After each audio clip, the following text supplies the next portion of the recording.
Buenas noches. Comenzaremos porque el tema es un poco largo. Vamos a ingresar a AFP, Revisión de Bolivia.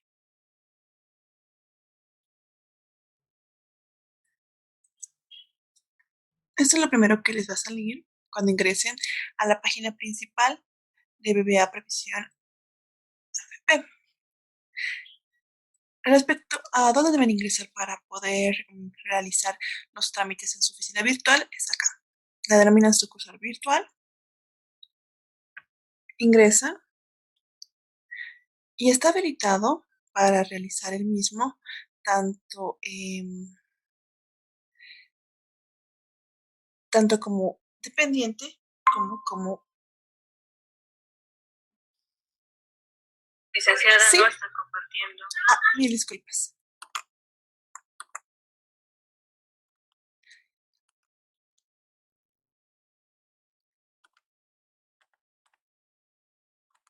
Muy bien, mil perdón. Vamos a comenzar otra vez desde el principio. Es decir, vamos a poner AFP Previsión Bolivia y vamos a ingresar a la página principal. Ingresamos.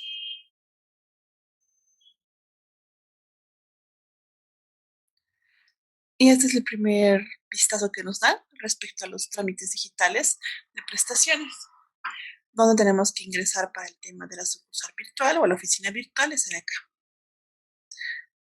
Por defecto va a salir una nueva página. Debido al incremento salarial, al salario básico o al salario mínimo nacional, eh, ya ha salido el comunicado de cómo se tiene que hacer el tema de los cálculos o declaraciones de los reintegros. Como verán, acá nos dice, la administradora de fondo de pensiones BBA Previsión AFP SA, en cumplimiento de lo establecido en el Decreto Supremo número 4501 de 1 de mayo de 2021 y a la circular interna de la APS, APSDP 141 2021 de la Autoridad de Fiscalización y Control de Pensiones y Seguros, APS, comunican que el nuevo salario mínimo nacional para la gestión 2021 es de 2.164 bolivianos, a aplicarse en el Sistema Integral de Pensiones, el SIP, para los empleadores a partir del periodo de cotización mayo de 2021 y para asegurados independientes a partir del periodo de cotización de junio de 2021. Respecto al reintegro como tal, nos dice lo siguiente. Reintegro en el sistema de pensiones y el aporte nacional solidario. Los empleadores podrán efectuar el pago del reintegro al sistema integral de pensiones y aporte nacional solidario para los periodos entre 2021 y abril 2021, enero a abril 2021, considerando de forma excluyente una de las siguientes alternativas. La primera, A. Efectuar el pago del reintegro de forma conjunta al periodo de cotización de mayo de 2021. Este caso únicamente se va a aplicar cuando la variación individual del total ganado de sus dependientes por el incremento nacional solidario sea menor al 20% con relación al pago efectuado en el periodo de abril 2021. B. Efectuar el pago del reintegro en formularios de pago de contribuciones por cada periodo de cotización, por el cual se efectúa dicho pago de manera desglosada y adicional al pago correspondiente al periodo 2021. Los FPCs por los que se efectúan los pagos retroactivos deben llevar la leyenda pago retroactivo al periodo y se pone ahí el mes de la cual es objeto el reintegro, a objeto de que la AFP lo identifique como tal. Al respecto de los plazos, el plazo para el pago del reintegro de la AFP correspondiente al sector privado vence el 30 de junio de 2021. Todo pago efectuado de manera posterior debe considerar los intereses por mora e incremental calculados a la fecha de pago de la misma. Respecto a los formularios electrónicos, nos indica lo siguiente. En función de la comunidad de cada uno de los usuarios, ahora puede llenar sus planillas electrónicas de reintegros de forma rápida y segura a través del portal. Entonces, ese es el comunicado al respecto del manejo y de las facilidades para realizar los reintegros de este periodo. Vamos a ingresar como, con- como afiliadores o como empleadores. Por lo tanto, vamos a ingresar con el NIT. Tenemos que poner en esta parte el NIT, acá el PIN que se ha asignado. En esta parte vamos a poner el CAPTCHA y vamos a ingresar.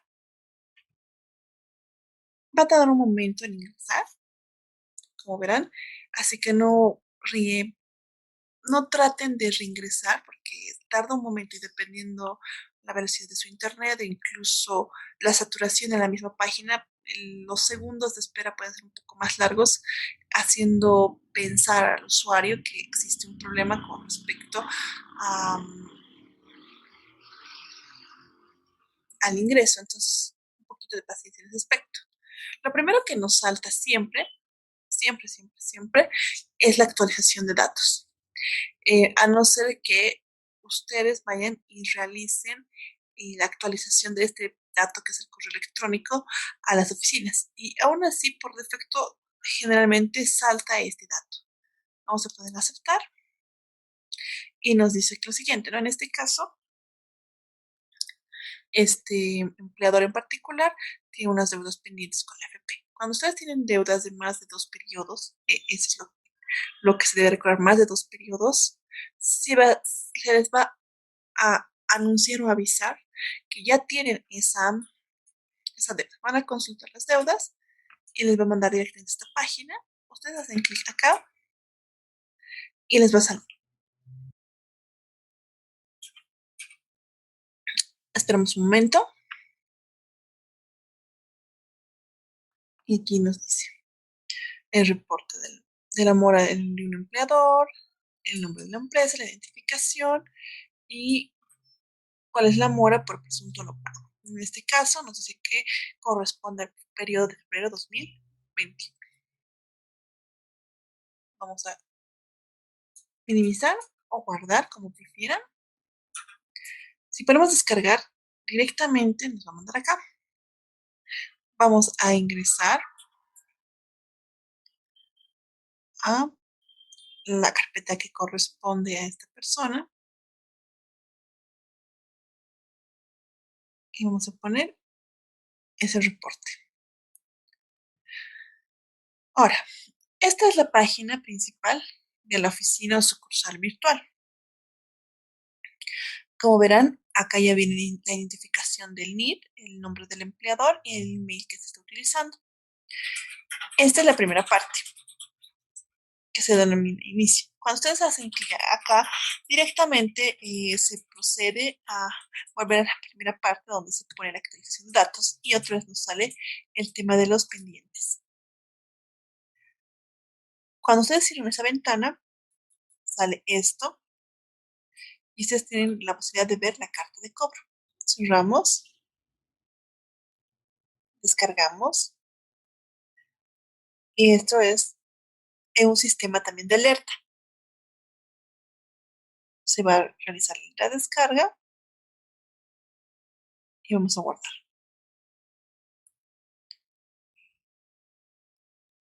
Como verán, corresponde al periodo de febrero 2021. Ahora, vamos a esta parte.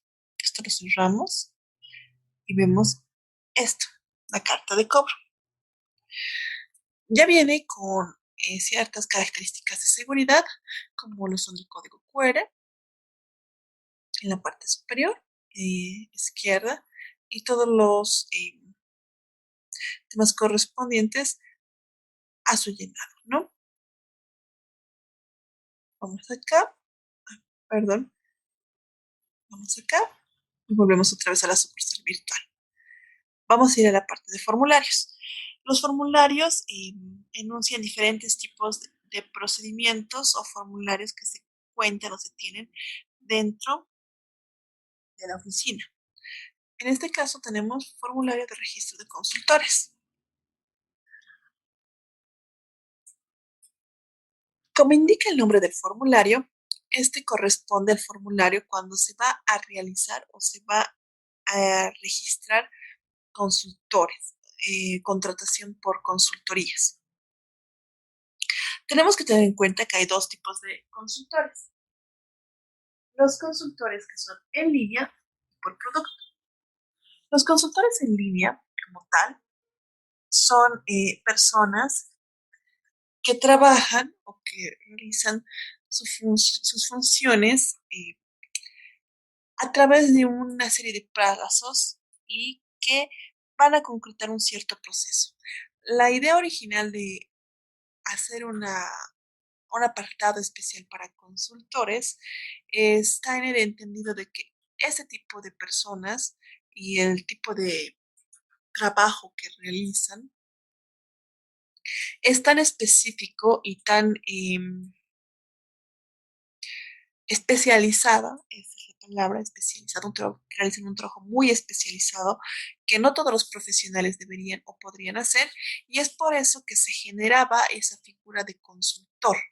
Es decir, el consultor debería ser un profesional eh, que esté versado o especializado en una materia en concreto y que, y que el mismo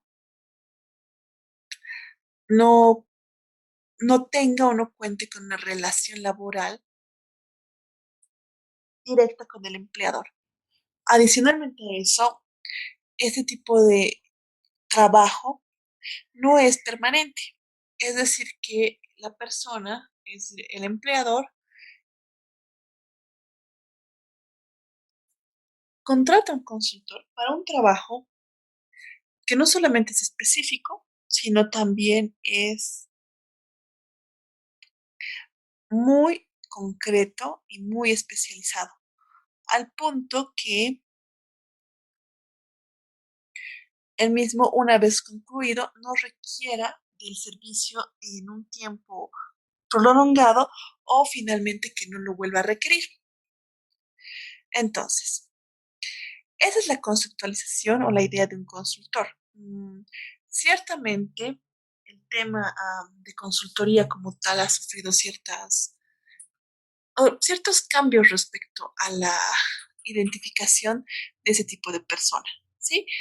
Eh, Como les decía, el respecto del consultor en línea es hasta concluir una serie de procedimientos, ya sea en un servicio específico o con el proceso de conclusión de cierto tipo de actividades dentro de la entidad. Respecto al consultor por producto, eh, tiene otra connotación, porque el consultor por producto en realidad no se remite a un tiempo de plazo para su ejecución, o si lo tiene, el mismo no se concluye hasta que la persona, el consultor, entregue el producto. Es por eso que se habla consultor en línea o por producto, entendiendo de que el de línea va a generar o va a concretar procesos con respecto a un tipo de servicio, mientras que el consultor por producto va a realizar o va a generar un producto físico, un producto y también de índole no, no física como tal, sino por creación de software o por creación de procedimientos, implantación de sistemas, que se remite a la entrega de un producto como tal. Entonces, este es el formulario para dar de alta a un tipo de consultor. Como verán, por defecto, la fecha de presentación se remite con la fecha de hoy. Luego se pone el tipo de identificación, el número. Acá ponemos la sucursal. Por defecto les va a salir la avenida y la calle. Acá el teléfono puede ser llenado nuevamente. Se tiene que llenar el correo. Luego tenemos el tema de la ubicación. Y acá en el punto número 3 nos solicitan que identifiquemos el tipo de documentos presentados para respaldar esta declaración o para respaldar ese tipo de trámite. Primero, el listado impreso se va a presentar o se va a generar solo y exclusivamente cuando nosotros realicemos este tipo de trámite de manera física. Luego tenemos el medio magnético, que es ahora usado normalmente. Luego tenemos el tema de solo formulario. Vamos a poner aquí solo formulario. Y aquí nos da el número de asegurados reportados. ¿Cuántos se van a reportar en este formulario en específico? El nombre o la razón social están identificadas por defecto con respecto al tema de la actividad económica también. Como han visto, el tema del llenado del teléfono y del correo se llena de manera manual. Luego tenemos esta parte del 5 que habla sobre el contratante de que se debe constituir o que se puede constituir en un agente de retención. Y nos dice, no, solo en caso de que las entidades pueden optar a ser agentes de retención, es decir, no necesariamente el contratante, el que está realizando el contrato de servicio por el tiempo correspondiente, puede no ser un agente de retención necesariamente. ¿A qué nos vamos con esto? Los consultores en línea, generalmente por defecto, realizan ellos mismos sus declaraciones, es decir, que en la mayoría de los casos es el mismo consultor en línea el que hace el cumplimiento de estas obligaciones con respecto a la AFP, entendiendo que estas empresas o estas personas están realizando una labor y que conscientemente están también realizando o cumpliendo con la normativa legal al respecto. En este caso vamos a poner no. Con respecto al nombre y apellido del representante legal, también se va a llenar de manera automática, ustedes no tienen que llenarlo. Ahora, ¿qué nos dice acá? Nos dice nota. Es que en el caso del número de consultores en línea, de sus consultores en línea, consultores por producto o consultores a mayor, que sean mayores a 15 días, debe adjuntarse a este formulario el detalle de planillas de acuerdo al formato establecido en este formulario y las instrucciones generales que se detallan al dorso. Esto es en el caso de los formularios físicos. Ahora, ¿qué nos dice respecto al detalle de información de asegurados y consultores? El punto 12 es el tipo de documento de identidad. En este caso, CI. Luego está el número de identificación o número de identidad. Vamos a poner acá mi internet y luego vamos a poner acá, expedir en dónde? La Paz. Respecto al CUA, el CUA es el código único de aportante. ¿Okay? Respecto al número, la manera de conseguirlo es la siguiente. Para el dependiente, por supuesto.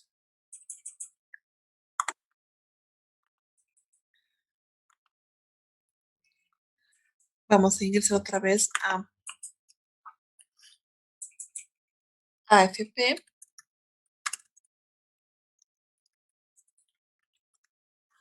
Revisión. Y vamos a ingresar a sucursal virtual, pero ya no vamos a ingresar como empleador, sino como persona natural. Acá nos sale en la solicitud de PIN para asegurados. El CUA o el NUA tiene que ser solicitado a su empleador o en su defecto solicitarlo a la misma AFP. Una vez que sus empleadores realicen el proceso de inscripción o alta en la AFP, ya la AFP cuenta con un código para ustedes que es remitido o que es mm, comunicado al empleador. Vamos a dar un caso, por ejemplo, el caso de esta persona. Vamos a ir acá, vamos a ir a esta parte,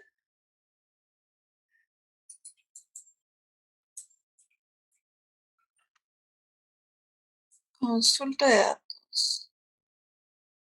Acá vamos a buscarlo un momentito.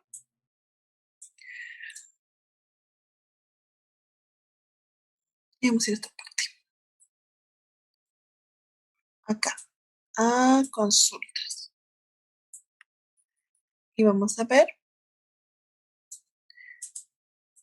estos datos. Un momentito, vamos a ir acá. Y acá tienen el CUA. Entonces vamos a seguir con el llenado del formulario. No, en este caso, formulario 1. Vamos a poner acá la dirección. El teléfono está bien. El correo. Documento. Número de carnet. Extendido en La Paz. Y ahorita vamos a buscar mi nombre. En este caso, como verán, solamente se cuenta con un empleado.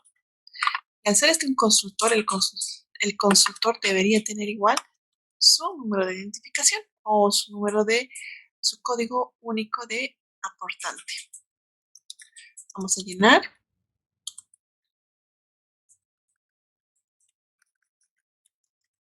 Como verán, tiene las columnas para identificación y de la persona tiene su primer apellido, el segundo apellido, o en el caso de las personas casadas, de las mujeres, apellido de casada, el primer nombre y el segundo nombre. Vamos acá al departamento y tiene que ser donde se va a desarrollar la actividad. Acá nos especifica qué tipo de consultoría se puede realizar. En este caso, vamos a decir que es una consultoría por producto. Y acá se tiene que poner el importe de cuánto se le va a pagar a la persona. Acá se tiene que poner, vamos a remitir la fecha del contrato de inicio, siempre poniendo de esta manera. Por ejemplo, 24 de mayo de 2021. La fecha de conclusión, vamos a estimar que va a corresponder a un periodo fiscal o mejor dicho, un periodo mensual.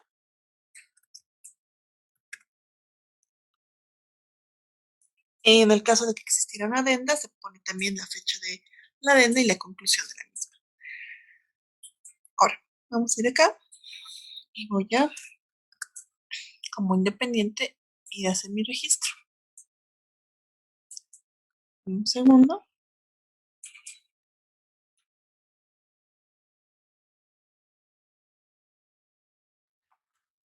AFP, supervisión. Voy a ingresar. Voy a hacer la notificación. Voy a poner mi número.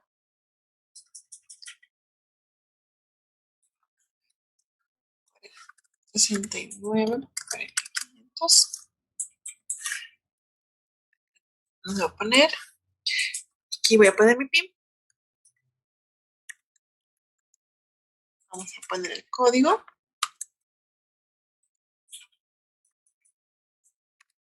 Y vamos a poner ingresar. Hay otra manera. Cuando ustedes se registran, les van a remitir los estados provisionales a sus correos electrónicos, aquel que hayan registrado, ya sea ustedes o sus empleadores. En este caso voy a buscar.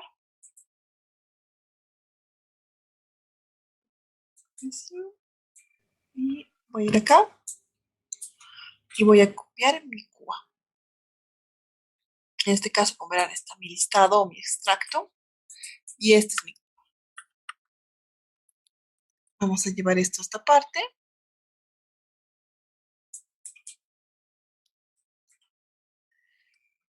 Y una vez que se completen los datos, ustedes van a apretar o van a poner acá la parte de generar.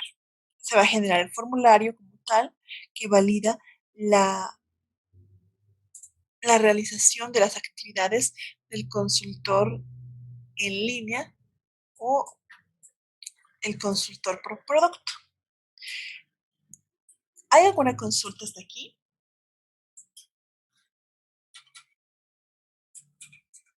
¿Alguna duda tal vez?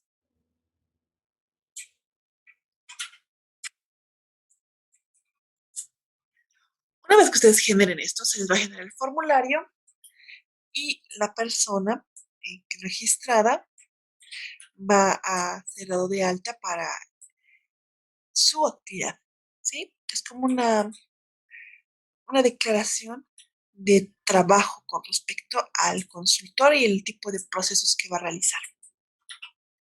Vamos al siguiente formulario. Es la solicitud y devolución de pagos en exceso. Acá nos especifica primero esto. El estimado cliente, para atender su requerimiento de devolución de pagos en exceso, hemos habilitado dos tipos de envío de su solicitud que ponemos a su elección. Uno es el envío físico, mediante la cual podrá generar el formulario de devolución e imprimirlo y presentarlo físicamente en cualquiera de las oficinas. El envío digital, que podrá llenar el formulario de devolución en exceso y enviarlo directamente a través de la oficina o sucursal virtual. Vamos a poner físico para que nos salga esto. Y aquí primeramente vienen los datos de la ciudad. Se pone generar. Y acá nos sale lo siguiente, ¿no? Los datos generales de la devolución, el empleador, el NIF y el afiliado. En este caso, como no existe ningún tipo de pago realizado en exceso, no nos permite generar o identificar al empleado o al afiliado que tiene ese problema. Vamos al punto 2 y nos pone los requisitos. Nos pone lo siguiente, ¿no? Para requisitos para empleadores. Para la devolución de estos importes se deberá presentar los siguientes requisitos. 1. Llenar y firmar el presente formulario de devolución. 2. Fotocopia de los documentos de identidad de cada asegurado, si el motivo del excedente corresponde al la circular M65PE por afiliados mayores a 65 años. Es decir, que corresponde al tipo de empleado que no, no debería seguir ya aportando por haber pasado la edad de jubilación. Luego nos dice el siguiente, presentar fotocopia de los formularios de pago y detalles de los importes en exceso reportados como PDE o PFS. Luego adjuntar la fotocopia de la notificación de contribuciones en exceso que hubiera recibido. Eso es preferente. Si existiera algún tipo de pago en exceso, la misma AFP les va a comunicar con una notificación y estos, por ejemplo, son casos detectados por el mismo sistema. Por lo tanto, tienen mayor probabilidad de ser atendidos, mientras que aquellas operaciones o solicitudes que se realicen sin contar, sin contemplar ese tipo de documento, es más complicado que se realice. Ahora, Se dice que puede elegirse las siguientes modalidades de devolución: la emisión de un cheque que se consignará los datos del encabezado del presente formulario, el cual deberá actualizar en caso de tener diferencias, o una transferencia a cuenta bancaria, exceptuando las cooperativas. Para ello deberán ser enviados su número de cuenta y la cuenta, que deberá estar a nombre de la empresa, adjuntando adicionalmente la fotocopia del NIT y el poder que acredite al representante legal. Entonces ponemos aceptar. Y aquí se ponen los datos de lo que nosotros estamos estipulando que existe un pago en exceso. Primero se pone el literal del importe y luego va a generarse el numeral. Si nosotros, por ejemplo, ponemos aquí 1.500,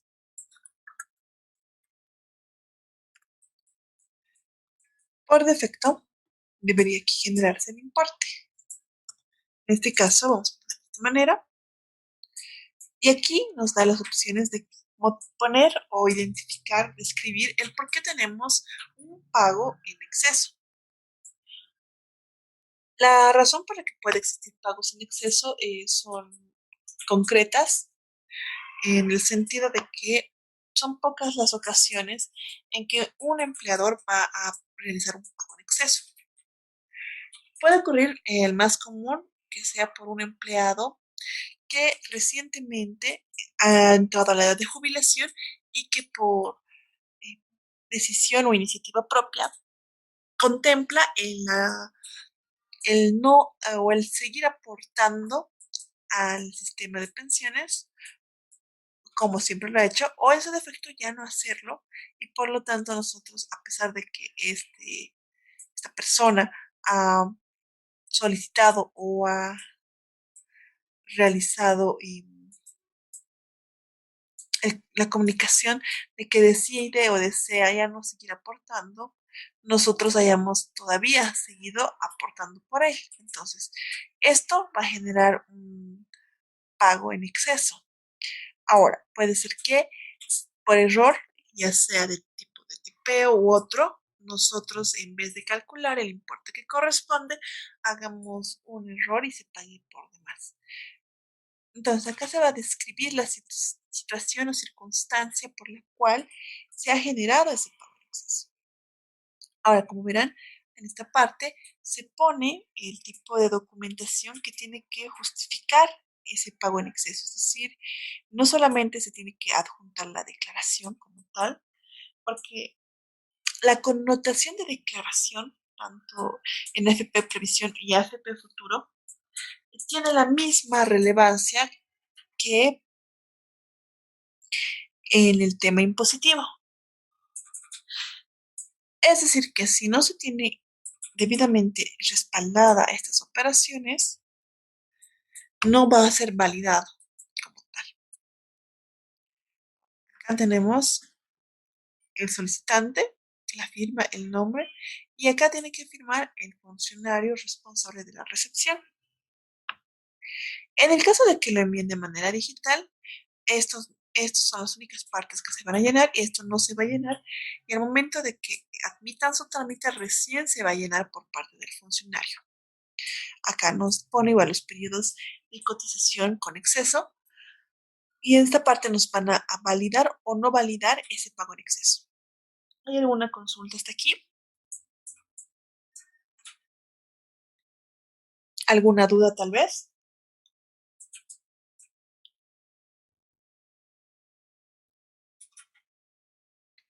¿Estamos claros con respecto al formulario de devolución de pagos en exceso? Entonces, como verán, las primeras partes son llenadas por parte del empleador o solicitante y aquí lo va a llenar la AFP. En la parte de arriba nos sale la siguiente leyenda o el siguiente mensaje. Nos dice, no existe pago en exceso o ya se encuentra devuelto. Como la parte de abajo nos indica respecto al pago en exceso, lo más conveniente o lo mejor para nosotros es que se identifique como pago en exceso por parte de la AFP. Es decir, que la AFP nos notifique que tenemos un pago en exceso. El, ciertamente no es tan sencillo que eso suceda, pero siempre existe la posibilidad, en el sentido de que, debido a las características, el mismo impuestos, la misma AFP tiene ciertos parámetros para corroborar si está declarado adecuadamente en los formularios. Vamos acá, vamos al siguiente. Formulario denuncia de accidente de trabajo. Este formulario se utiliza cuando la persona queda con una incapacidad permanente por un accidente ocurrido en la fuente laboral. Em, el pagar nuestros aportes a la AFP, que nos realicen los descuentos, no simplemente está condicionado a que nosotros entremos a la edad de jubilación, sino también em, está relacionado o está ligado a que en caso de que nosotros no podamos volver a realizar ningún tipo de trabajo por un accidente o enfermedad, podamos usar esos fondos para realizar, además que se tiene que pagar una especie de indemnización a esas personas. Vamos acá, vamos a poner carnet. En el caso de esta persona solo tenemos un empleado registrado. Vamos a poner procesar formulario y acá nos sale en un Excel. Vamos a hacer clic en acá, en el icono, y vamos a ingresar al documento Excel generado por la AFP. Vamos a ir a esta parte, vamos a poner habilitar edición.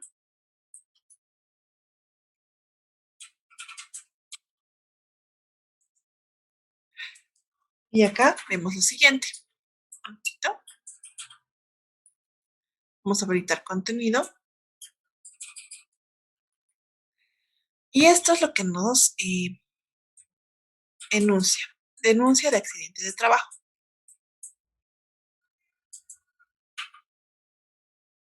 Como verán, en la parte superior se hace la identificación de este formulario y acá nos identifica lo siguiente. Este formulario debe ser llenado y firmado por el empleador y los médicos que hubiesen atendido el caso. Debe ser presentado por el empleador dentro de las 24 horas de haber ocurrido el accidente profesional o accidente común que cause invalidez. El original debe ser para el ente gestor de salud. Las copias, la primera es para el empleador, la segunda para la Superintendencia de Pensiones, la tercera para direcciones departamentales y regionales del Ministerio de Trabajo y Microempresa, la cuarta para el Instituto Nacional de Salud Ocupacional, la quinta para el afiliado y la sexta para la AFP. Debe entregarse esta hasta los 5 días en el área urbana y 10 días en el área rural. Ahora, este formulario nos dice que debe ser presentado como tal dentro de las 24 horas de ocurrido el accidente. Es decir, que combina a que nosotros realicemos el llenado del mismo en las 24 horas después de que se ha producido ese accidente profesional que ha causado la invalidez. La segunda parte de eso es presentárselo o entregarlo a las oficinas y a las diferentes instituciones correspondientes. Como verán, son 6 copias y un original. Este plazo que tiene es de 5 días hábiles en un área urbana y 10 días en un área rural. ¿Qué implica lo siguiente? Que se tiene 24 horas para llenar como tal el formulario, pero se tiene de 5 en el caso de la área urbana y 10 en el área rural para la entrega a las instituciones correspondientes. En la primera parte del trabajador afiliado se hace la identificación y se llena por defecto. Acá está el nombre de la persona, el apellido paterno, el apellido materno. En este caso es un hombre, no, si bien está casado, no tiene apellido de casada, porque no es una mujer. En este caso tiene sus nombres, que es uno solo, el NUA, que se llena de igual de manera automática, el carnet, el sexo identificado, la fecha de nacimiento, el día, el mes y el año de su nacimiento. Acá se especifica el estado civil de la persona, la nacionalidad, el departamento, la provincia y localidad donde vive. ¿Ok?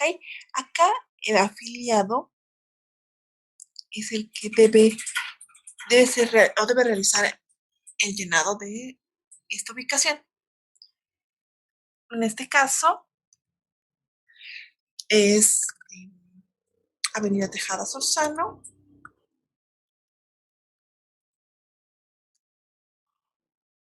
Vamos a ver, acá dice zona, perdón, Alto Miraflores. El número de teléfono, vamos a poner que es el siguiente, perdón,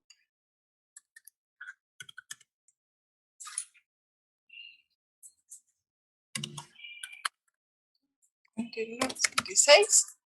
El domicilio va a llenarse en esta parte. La Avenida Tejada Sorzano,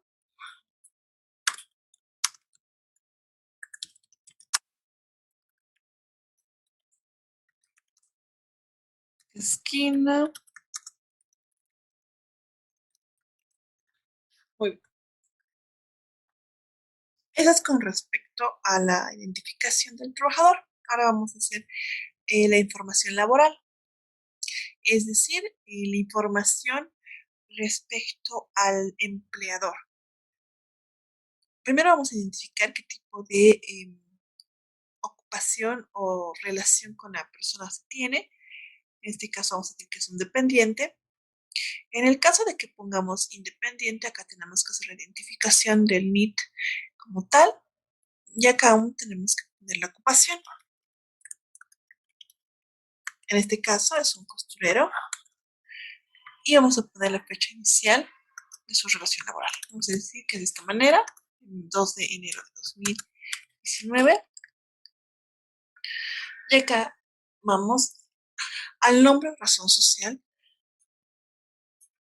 del empleador. En este caso va a ser la misma persona.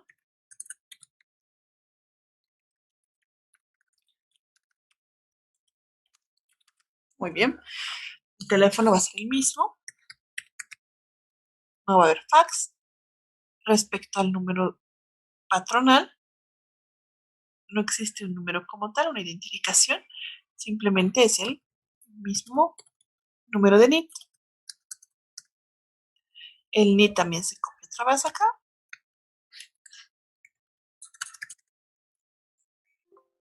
Vamos a ver acá el departamento. Vamos a identificarlo. Provincia. La ciudad de La Paz. La zona o barrio es la misma. Alto Miraflores en este caso. Respecto al domicilio, habíamos dicho que es Avenida Tejada Sorzano, y en la calle Canadá.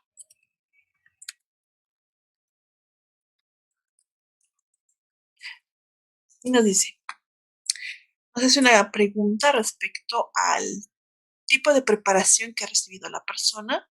Y nos dice, ¿recibió entrenamiento previo para efectuar el trabajo? Vamos a poner que sí. Acá nos dice el tiempo de servicio en la empresa, que va a ser 2 años. En la ocupación, pueden ser, obviamente, pueden ser más o pueden ser también los mismos 2 años. Todo depende si la persona ha ejercido esa misma labor desde antes o si ha ejercido después. En este caso vamos a poner que son 15 años. Se pone también si se recibió instrucciones sobre seguridad e higiene industrial. En este caso vamos a poner que no. La sección en la que trabajaba, vamos a poner que es el área de costura o área de máquinas. En la siguiente parte nos dice el reporte de testigos presenciales o indagación de medicina de trabajo. ¿Dónde ocurrió el accidente? Vamos a poner en el área de costura. El día fue hoy, el mes, vamos a ponerlo de manera literal y no por identificación numeral, la gestión y la hora. Vamos a identificar que la hora fue 15:00. Acá en la parte de cómo ocurrió el accidente, debemos hacer una descripción, una pequeña descripción como tal, sobre cómo se presentó o cómo ocurrió el accidente. En este caso, vamos a decir que al realizar el mantenimiento de los equipos, de las máquinas, uh, overlock, overlock, overlock, em, se tuvo un corte que conllevó a la electrocución del empleado. Acá hay que describir las causas del accidente. Falla eléctrica.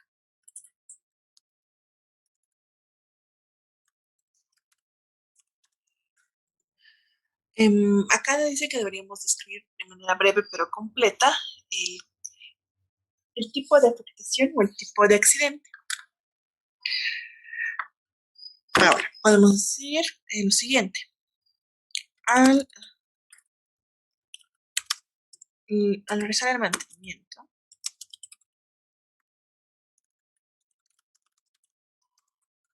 de las máquinas, se em, subtuvo se, mm, se encontró con una falla eléctrica. Ahora acá nos dice qué labor realizaba al momento del accidente. Limpieza o mantenimiento. Mantenimiento sería lo más apropiado. Ahora, acá nos dice los testigos. En este caso vamos a poner un nombre aleatorio. O mi nombre podría ser, no hay problema.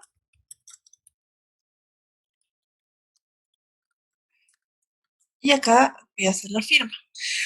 Solo el formulario contempla hasta 2 testigos que deben firmar el mismo. Luego viene la parte del reporte del personal médico, paramédico o seguridad de la empresa. ¿Quiénes fueron los primeros en atender la emergencia? Si quieren? Y acá dice, ¿no? El accidentado fue atendido en el mismo lugar, en una posta sanitaria o no recibió atención. Vamos a decir que primeramente recibió atención en el mismo lugar donde se presentó, fecha en la que se presentó para atención médica en urgencias, vamos a decir que fue el mismo día de hoy.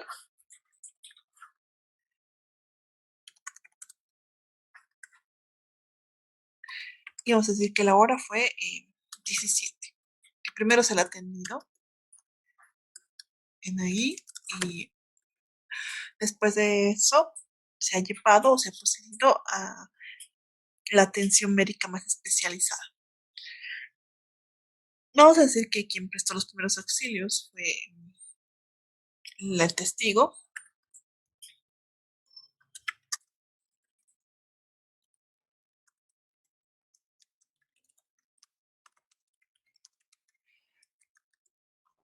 Nos pone igual acá la descripción de las partes corporales afectadas. Vamos a decir que han sido las manos y los brazos. El diagnóstico presuntivo, electrocución.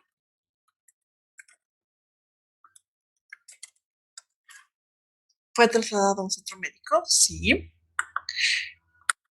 El tratamiento efectuado debe ser llenado por quien le dio el tratamiento. Y acá se debe indicar el nombre del centro médico.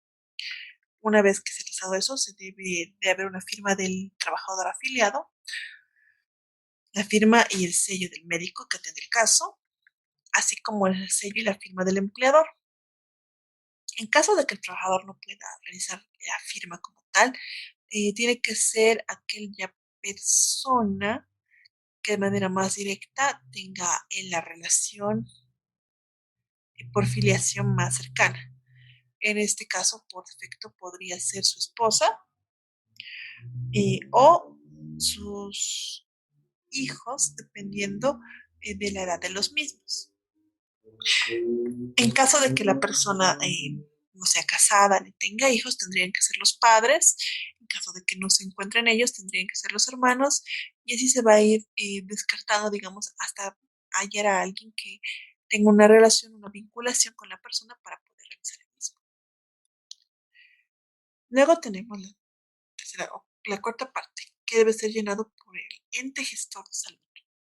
Esta parte, hasta acá, hasta reporte, puede ser llenado por nosotros. Pero ya esta parte del ente, para ser llenado por el ente gestor de salud, no lo llenamos nosotros, lo llena el ente encargado. En este caso, el ente gestor de salud, para la mayoría de los casos, no para todos, pero sí para la mayoría, va a ser la Caja Nacional de Salud. Acá vamos a poner, o se va a poner por parte de la persona que ha realizado esto, el centro médico hospital que sea donde se ha atendido, el ingreso, el día del ingreso, el mes, el año, la hora, el diagnóstico médico inicial que debe ser llenado por la persona o el doctor que atienda o el traslado, el tratamiento que se va a efectuar, así como el tratamiento de incapacidad para el trabajo, si correspondía o no a una internación y si fue o no transferido a otro centro médico. Acá en la segunda parte se debe identificar a qué centro médico fue trasladado, cuál fue la causa de la transferencia. Puede existir las diferentes causas, desde que no se cuenta con la especialidad, con los equipos, hasta que no existía o que no cubría con el seguro como tal, o que se requería un especialista y es por eso que se realizó la transferencia. En caso de que la persona haya fallecido, se va a poner también la fecha, la hora y el día. Luego se va a firmar y quien tiene que firmar este documento, esta parte del documento, va a ser el médico que ha atendido el caso, ¿sí? Al final va a firmar la recepción, la AFP, y de esta manera se llenaría esta parte. Como verán, casi todas las partes van a ser llenadas de la misma forma. Y al ser un documento Excel, todas las copias tienen los mismos datos. Es decir, que de manera o por defecto se copia. Esta parte corresponde a los datos para el análisis del accidente. Una cosa es reportar y generar los datos con respecto o la descripción del accidente como tal, y otra muy diferente es ya identificar las características del mismo. Estos datos de análisis deben ser llenados por el personal del Departamento de Seguridad o encargado de seguridad o el responsable de la empresa y debe ser verificado por el ente gestor de salud. Este, al contrario que los otros formularios, no puede ser llenado, es decir, que no puede ser realizado en la misma máquina, sino que tiene que ser realizado desde, o mejor expresado en una hoja impresa, necesariamente. Muy bien. Como les había comentado, vamos a hacer una pequeña evaluación en respecto de todo esto que hemos avanzado hasta hoy y les voy a mandar el link acá mismo al grupo de la reunión en vista de que no todos han podido acceder, pese a que todos sabían que íbamos a tener esta actividad. Entonces yo les voy a pasar al chat del grupo el tema de la evaluación y van a tener tiempo para entregarla como tal hasta la medianoche de hoy. No es muy largo. Les va a tomar, estimo, unos 20 minutos a lo mucho. Entonces, como el día de ayer, vamos a parar hasta acá. Esta parte del llenado de formulario vamos a cumplir el día lunes y que en realidad solamente es una descripción y un análisis de cada uno de los puntos que corresponde a el análisis del accidente.